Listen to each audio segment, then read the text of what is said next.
Lewis Hart for the Ring magazine. Delighted to be joined with now WBC #1 heavyweight contender Lawrence Okolie here and preparing for Richard Riakporhe in about 3 weeks' time now. Before we do get into obviously the big news today, Lawrence, how's things? How are you? Yeah, all good. Thank you for asking. Just feeling happy, blessed, pushing, training, getting ready to go. Yeah, as you say, about sort of a couple of weeks out now from the Richard Riakporhe fight. Yeah, I guess sort of the first typical question that everyone does ask: how are preparations and training going ahead of a big night for you on April the 5th? Yeah, all good. Um, I mean, big night. It's a good night. It's a good night of boxing against, former world title challenger. So all good. I guess for yourself now, you spoke about the Hussein Mohammed fight and the debut for that, sort of dealing with the time you had. To have, I guess, a decent notice for this fight, and have adequate time to prepare for a big fight at heavyweight. How good does that feel for yourself? Yeah, it's always good when you get noticed. It allows you to sort of build the type of camp that you want. So I mean, the main things I've been training all year. So staying in shape isn't really a hard thing for me. Sometimes a camp can be too long. Mm. But yeah, it's good. I guess for yourself there, you mentioned about a too long camp. Would that be from trial and error? Have you had it before where you felt like maybe a 12-week camp or whatever it may be, and you feel by the end of it that you haven't the best times were left in the gym? Yeah, or moreover, it's a very mental and spiritual kind of game as well. So, if you spend too long, I don't know, making there's delayed gratification, there's the intensity, there's a sort of feel and energy about camp and about a fight. And I think like if you do too long a camp, it starts to become it starts to make the day a bit too much. Like if you just always train and it's good, then you pick it up to peak on the day of a fight where it's literally it just remains a fight as opposed to like this mega occasion in 3 or 4 months. Yeah, I prefer like good camps, but train all year round and then pick it up when it's time when it's official. Yeah. Well, this is a second heavyweight camp now, you could say. How much of a benefit is it that you haven't got the worry of weight coming down or making weight or dieting? Well, obviously diet, but whatever it may be when you're as a heavyweight. It's good. It's great. If anything, I was looking at a picture the other day, came up on my phone from 2020, and when you're like, I took a video to send to my training team, and I was 104 point something kilograms. This is before I won the cruiserweight world title. So we're talking 4 or 5 years ago, I was 104 kilos boiling down, and it only went up and up as time went on. So now being able to sort of eat, train, rest, recover. Like I'm looking at all my stats and everything's gone up. Not just like physical strength or conditioning. I'm talking about the quality of my sleep, the quality of just eat, like obviously stuff like going to the toilet that has changed the color of my piss where it was really Yeah. concentrated. But now it's like I'm actually drinking liters and liters of water a day. Like I just feel a lot more fulfilled in training. And as I said, for many years, boxing was just all about making weight, and it was very stressful, because my real fight is with the scales as opposed to with an opponent. So now I'm just focused on actually the boxing side, and you know, there's a lot that I'm going to show at heavyweight, I think, because stylistically, I've always had really good skills and so on and so forth, but I haven't been able to show them because well, I've been showing them in the last few fights to be fair, but because it was not just the weight, but just in terms of the style when you're boxing in an unnatural weight class, it's like I've got physical strength and I've got punching power over those guys, but then I might lack robustness and concentration because I'm not performing at the way I'm meant to. Where now it's like, okay, cool. When I'm in there with certain heavyweights, I'm not gonna have the power advantage or the strength. So I have to show other stuff, timing, speed, decision making, and my last couple of fights I've obviously showed it, because I make the right decisions, get the knockouts and keep it moving. So I'm expecting the same things in my next few fights. As well as physical benefits there, you say, you talk about the sleep, eating, everything like that. How much do you feel that? there is of mental benefit. I remember you put a photo of you on your Instagram story about a couple months ago. The photo of you making weight at cruiserweight and making weight at heavyweight with a smile on your face. Like, how much do you think that the whole weight weighing in as a mental benefit, especially at heavyweight, from the one time you've done it? Oh yeah, so massive benefit because it's not as daunting. It's all about the fight. It's not. It's got nothing to do with the Mm. press conference, being there tired, the weigh-in, being that. It's all about the Saturday night or whatever night the fight is. It's all about that. Throughout camp, so I'm not even. It's been fantastic. Um, the last few times, just not really worrying. It's all about performing. It's all about running through the drills. It's all about this is what you have to do when the bell rings. It's not about this is what you have to do before you make weight or this is what you have to do and hope you don't get into like a punch up in the press conference because you're weaker and a whole bunch of stuff like Hmm. oh now I just feel a lot more robust, a lot more sure. Sparring with heavyweights has been fantastic. Just in terms of like even the progression, yeah, from the last camp to this camp in terms of like my physical strength as well. Like I've sparred the same heavyweights and two camps, like I was some of the same heavyweights, and they could even tell the difference from December to this camp where it's like, okay, I just carried on straight through. So my times have increased, strength, my running's increased. So now I'm even physically more able to do more. So yeah, it's good. It's good. So Yeah. Yeah, of course. As you say, taking on Richard Riakporhe. The press conference was what, a couple of weeks ago. Yourself, you made a few drives at him, especially with the Madonna stuff that I think a lot of people found funny. Richard didn't really have much to say. I don't know if you're someone that looks too much into that. Um, but yeah, I guess what did you make I guess the behavior of Riakporhe, especially from when you sort of got close to him, saw him, and then I guess in the build up to the fight.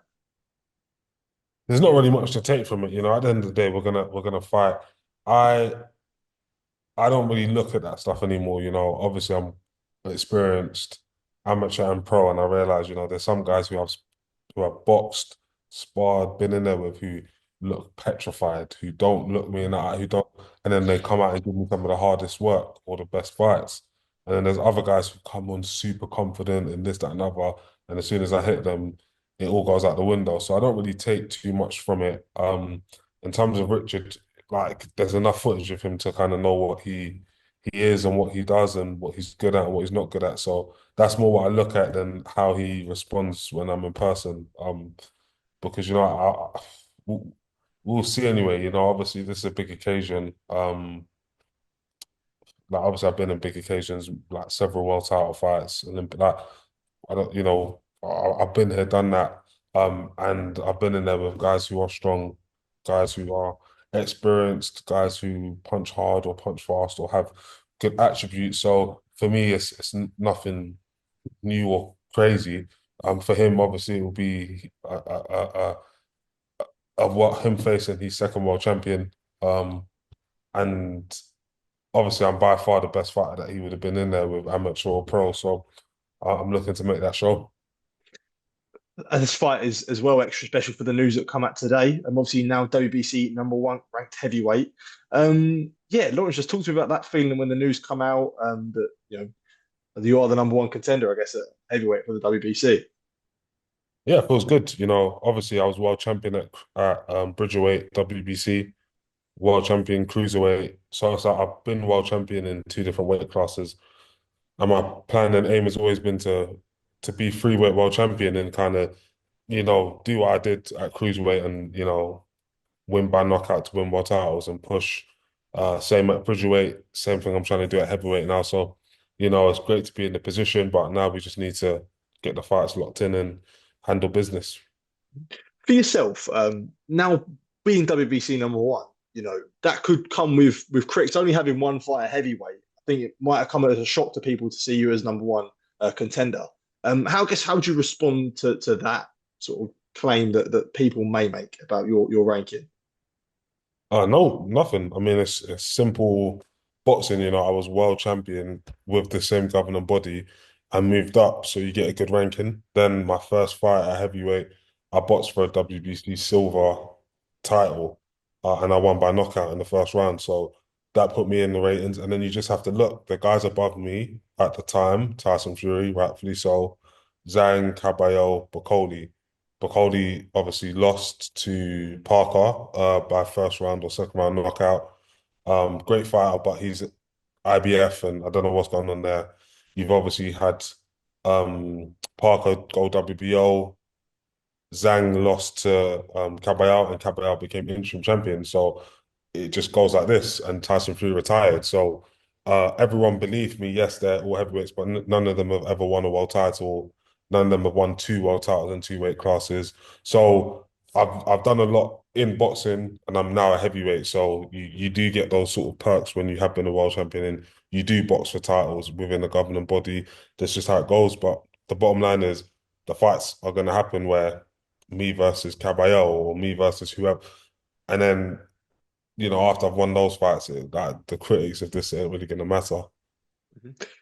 When you have this ranking and a world title shot is ideally within touching distance, do you ever approach fights with extra careful consideration, especially like the Riakporhe fight, knowing that there could be something massive what's next? Not anymore. I've kind of grown out of that mindset. It's about destroying every time I go in the ring.